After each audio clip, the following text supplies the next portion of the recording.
നമസ്കാരം. സന്ധ്യാദീപം ആരംഭിക്കുന്നു. എല്ലാ സജ്ജനങ്ങൾക്കും സ്വാഗതം.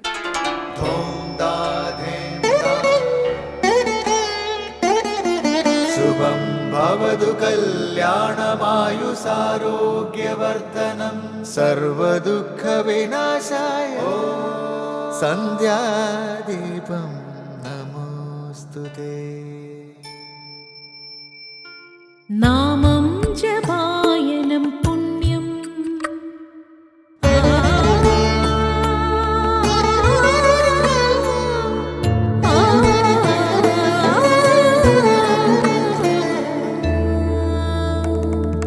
നാമം ജപായനം പുണ്യം നിരുപമദീപാങ്കുരം പോലെ സ്വരശ്രുതിലയവരമതുലം ദീവാങ്കണം മോക്ഷസംഗീതസാരം നീളും വഴിത്താരയിൽ ജീവതാരം മന്ത്രാലാപം മായാവിൻ നിൻ പ്രസാദം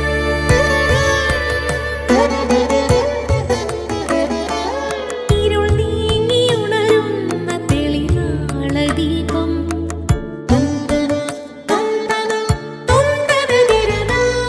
ഇരുൾ നീങ്ങിയുണരുന്ന തെളിനാളദീപം പ്രണവാമൃതം ചൊരിയുന്ന ദീപം ദീപം ദീപം ദീപം ദീപം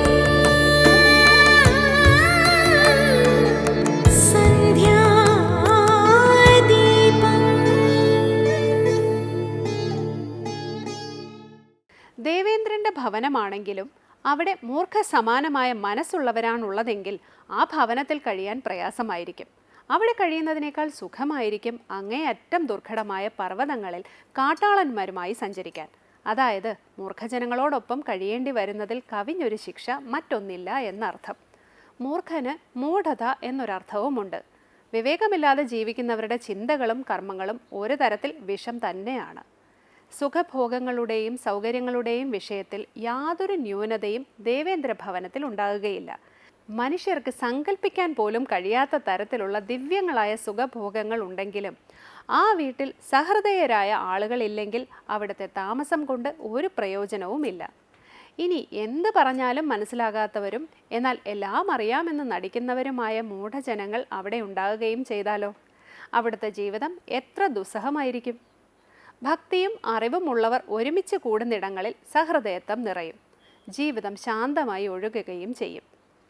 തുടർന്ന് ശ്രീ കാവാലം ശ്രീകുമാറിന്റെ രാമായണ പാരായണം കേൾക്കാം.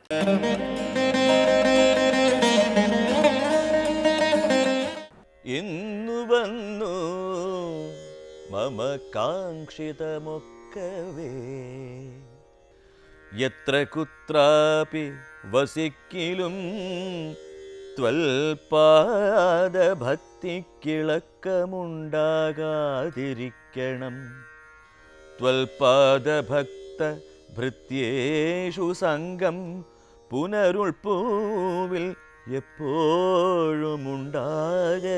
വേണം. പ്രാകൃതന്മാരാം ജനങ്ങളിൽ സംഗമമേകദാ സംഭവിച്ചിടായിക മാനസേ. രാമരാമീതി ജപിക്കായി വരേണമേ രാമപാദേ രമിക്കേണം എൻ മാനസം.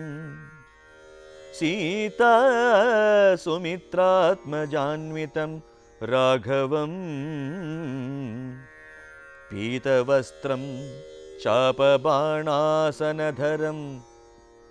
ചാരുമകുട കടകകടിസൂത്ര ഹാരമകരമണിമയ കുണ്ടല നൂപുര ഹേമാംഗദാദി വിഭൂഷണ ശോഭിത രൂപം വസിക്കമേ മാനസേ.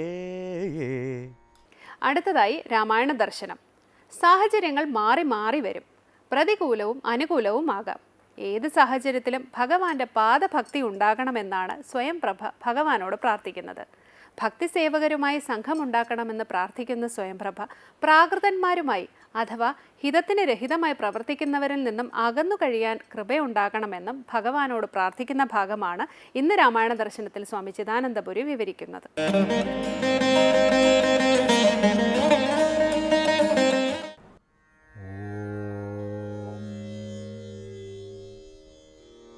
ഗുരുർബ്രഹ്മാ ഗുരുർവിഷ്ണു ഗുരുർദേവോ മഹേശ്വരഃ ഗുരു സാക്ഷാത് പരം ബ്രഹ്മ തസ്മൈ ശ്രീ ഗുരവേ നമഃ.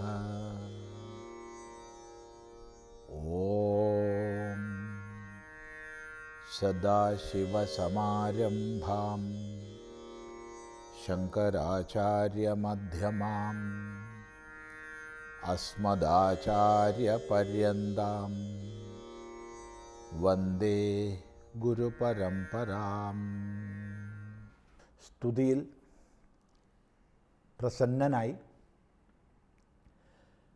എന്താണ് മനസ്സിൻ്റെ കാംക്ഷിതമെന്ന് പ്രാർത്ഥിക്കാൻ ആവശ്യപ്പെട്ടു ശ്രീരാമൻ. തനിക്കൊന്നും പ്രാർത്ഥിക്കാനില്ല. ഭഗവത് ദർശനം കൊണ്ട് തന്നെ തൻ്റെ മനസ്സിൻ്റെ കാംക്ഷിതമെല്ലാം പൂർണ്ണമായിരിക്കുകയാണ്. എങ്കിലും യത്ര കുത്രാപി വസിക്കിലും ത്വത്പാദഭക്തി കിളക്കമുണ്ടാകാതിരിക്കണം. ത്വത്പാദഭക്തഭൃത്യേഷു സംഗം പുനരുൾപോവിലെപ്പോഴുമുണ്ടാകയും വേണം. പ്രാകൃതന്മാരാം ജനങ്ങളിൽ സംഗമമേകദാ സംഭവിച്ചിടായിക മാനസേ. രാമരാമേതി ജപിക്കായി വരേണമേ. രാമപാദേ രമിക്കേണമെൻ മാനസം. എത്ര കുത്രാപി വസിക്കലും, എവിടെ വസിക്കുകയാണെങ്കിലും, എത്ര കുത്രാപി എന്നുവെച്ചാൽ എവിടെയോ ആകട്ടെ, താൻ ജീവിക്കുന്ന സാഹചര്യം ഏതോ ആവട്ടെ, ബാഹ്യദൃഷ്ട്യ അനുകൂല പ്രതികൂലങ്ങൾ ഏതോ ആവട്ടെ, എവിടെയാണെങ്കിലും ത്വത്പാദഭക്തിക്ക് ഇളക്കമുണ്ടാകാതിരിക്കണം. ഇതാണ് പ്രാർത്ഥന. ഭഗവത് പാദഭക്തി അചഞ്ചലമായിരിക്കണം. നമ്മുടെ ജീവിത സാഹചര്യങ്ങൾ മാറി വരും. എപ്പോഴും അനുകൂലമായിട്ട് ആർക്കും ഉണ്ടാവില്ല, എപ്പോഴും പ്രതികൂലമായിട്ടും ആർക്കും ഉണ്ടാവില്ല. സുഖ സാഹചര്യവും ദുഃഖ സാഹചര്യവും മാറി വരും. വെളിച്ചമുണ്ടെങ്കിൽ ഇരുട്ടുണ്ട്, ഇരുട്ടുണ്ടെങ്കിൽ വെളിച്ചമുണ്ട്. അപ്പം ജീവിതത്തിൽ മാറി വരുന്ന ഏത് സാഹചര്യമായാലും അതത് സാഹചര്യങ്ങളിലെ അനുഭവങ്ങളെ ഭഗവത് പ്രസാദമായി കണ്ട് ഭഗവത് പാദഭക്തി നിരന്തരം അചഞ്ചലമായി തന്നിൽ നിലനിൽക്കണമേ. പിന്നെ ത്വത്പാദഭക്തഭൃത്യേഷു സംഗം പുനർ ഉൾപ്പൂവിലെപ്പോഴും ഉണ്ടാകയും വേണം.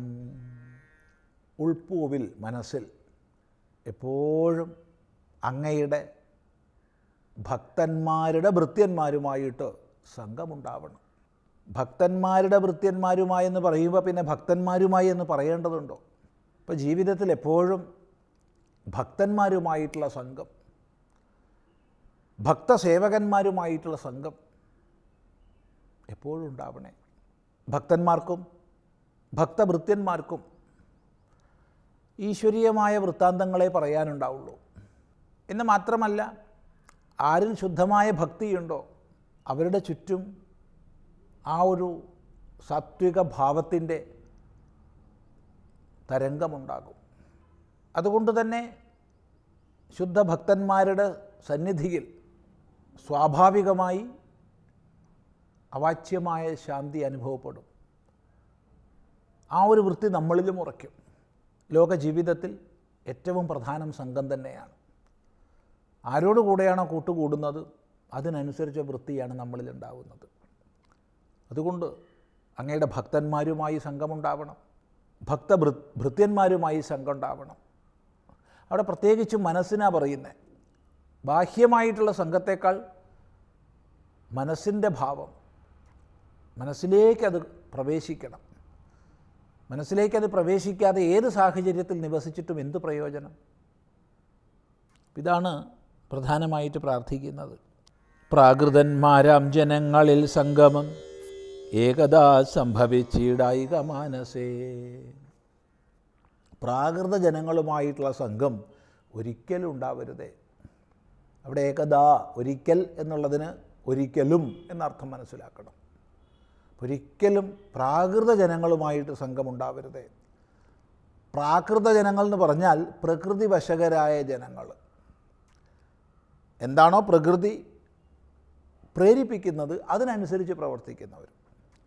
വിവേകരഹിതന്മാരായി കണ്ടതിൻ്റെ കേട്ടതിൻ്റെ അങ്ങനെ ഓരോ ഇന്ദ്രിയ വിഷയത്തിൻ്റെയും പിന്നാലെ മേയുന്നവർ. മനസ്സെന്തെല്ലാം ഭ്രമിപ്പിക്കുന്നു അതെല്ലാം ചെയ്യുന്നവർ.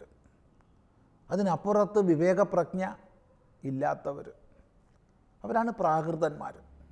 അങ്ങനെ പ്രകൃതിവശകരായ ജനങ്ങളുമായിട്ട് സംഘം ഉണ്ടാവരുതേ.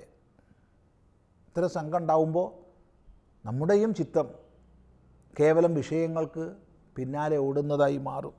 രാമരാമേതി ജപിക്കായി വരേണമേ, രാമപാദേ രമിക്കേണമെൻ മാനസം.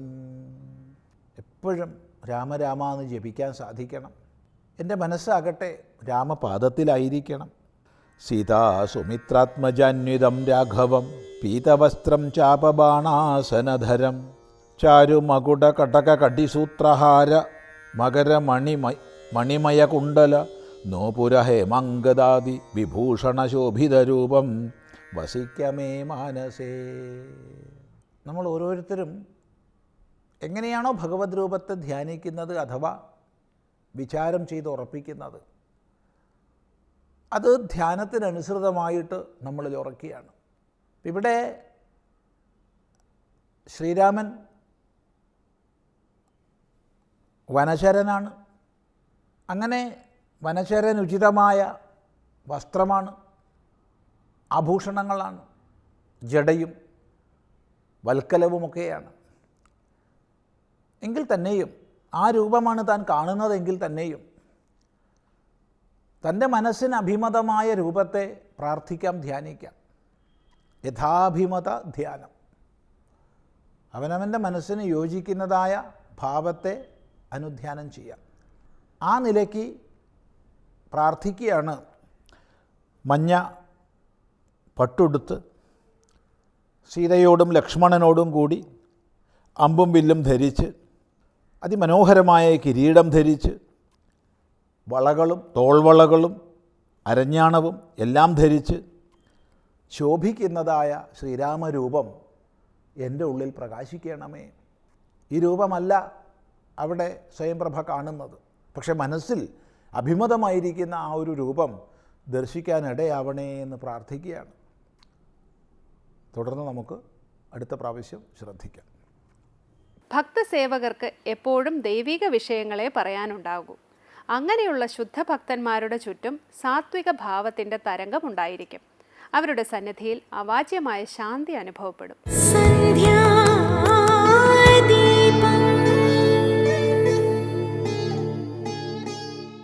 തുടർന്ന് സനാതനധർമ്മം. ചിന്മുദ്ര വേദങ്ങളിൽ നിന്നും പകർന്നു കിട്ടിയ ജ്ഞാനപ്രതീകമാണ്. ചൂണ്ടുവിരൽ ജീവാത്മാവിനെയും തള്ളവിരൽ പരമാത്മാവിനെയും അർത്ഥമാക്കുന്നു. നിവർന്നിരിക്കുന്ന 3 വിരൽ ത്രിഗുണങ്ങളുടെ പ്രതീകമാണ്. ഈ ആശയത്തെ ഗുരുദേവന്റെ ആത്മോപദേശക ശതകത്തിലൂടെ കൂടുതൽ വ്യക്തമാക്കുകയാണ് സ്വാമി സാന്ദ്രാനന്ദ ഇന്ന് സനാതനധർമ്മത്തിൽ.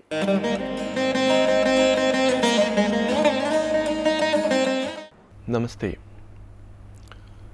ശ്രീനാരായണ ഗുരുദേവൻ്റെ വളരെ പ്രസിദ്ധമായിട്ടുള്ള ഒരു കൃതിയാണ് ആത്മോപദേശ ശതകം. 100 ശ്ലോകങ്ങളാണ് അതിലുള്ളത്. ഒരു ഗുരു ശിഷ്യന് ഉപദേശിക്കുന്ന രൂപത്തിൽ ആണ് അതിനെ ഗുരു രചിച്ചിരിക്കുന്നത്. അതിൽ ഒരു സ്ഥലത്ത് പറയുകയാണ്, സാക്ഷാൽ അനുഭവശാലികളാം ഓർക്കിൽ ആരും. നമ്മളെല്ലാവരും ഓർത്ത് നോക്കിയാൽ, ആലോചിച്ച് നോക്കിയാൽ അനുഭവശാലികളാണ്. എന്തിൻ്റെ അനുഭവമാണ്? ബ്രഹ്മാനുഭവം, ആനന്ദാനുഭവം.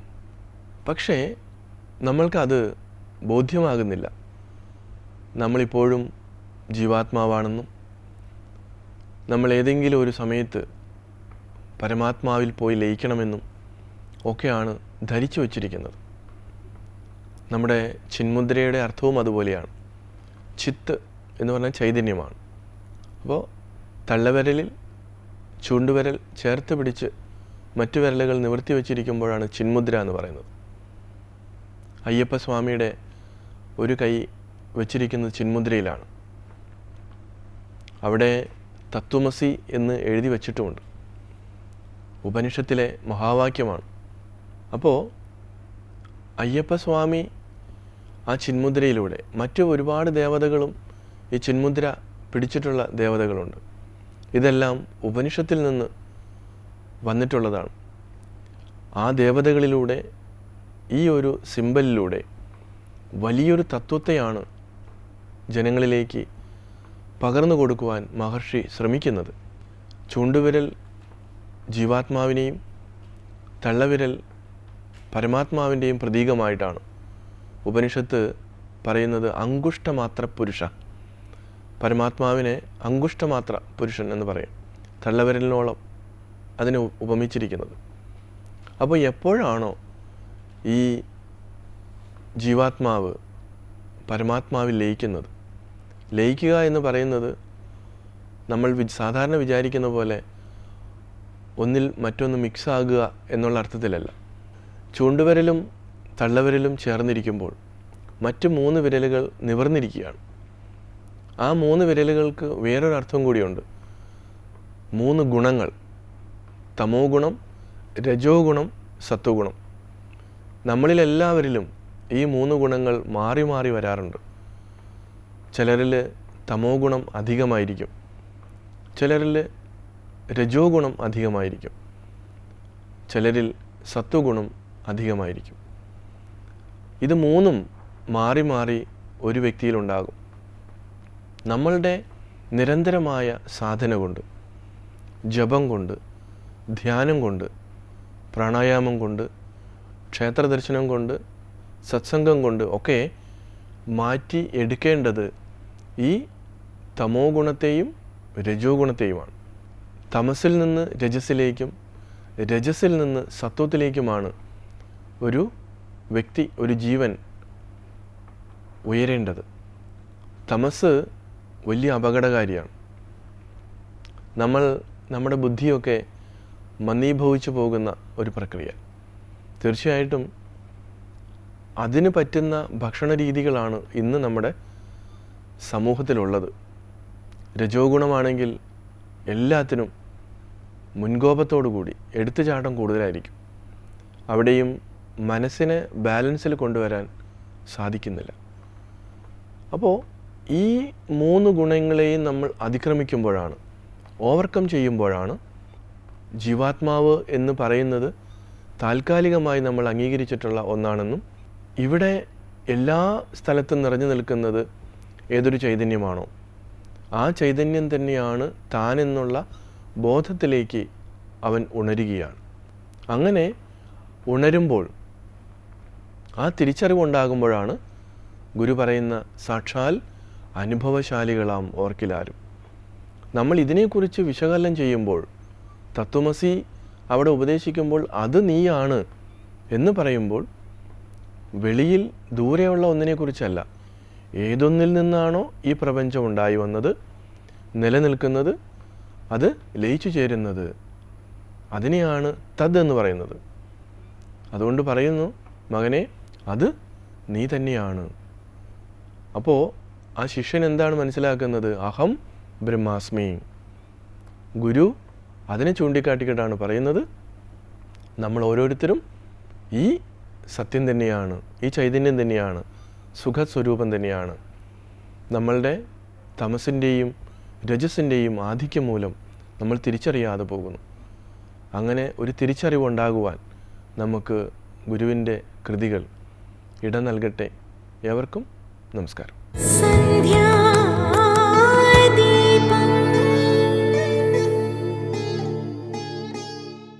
അടുത്തതായി ദീപാരാധനയാണ്. ദേവീ സന്നിധിയിലെത്തി മംഗളാരതി തൊഴുത് ഇന്നത്തേക്ക് മടങ്ങാം. എല്ലാവർക്കും നമസ്കാരം.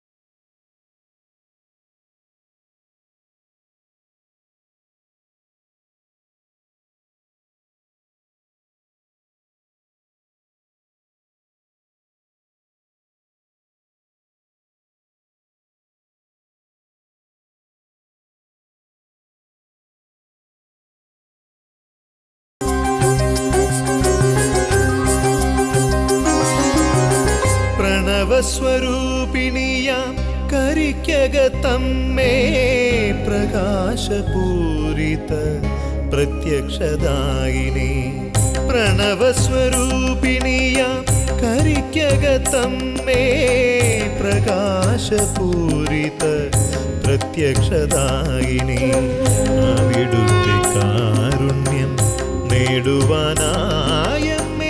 പൂജയുമായി ഞാൻ നിൻ മുന്നിൽ കേഴുന്നു അവിടുത്തെ കാരുണ്യം നേടുവാനായമ്മേ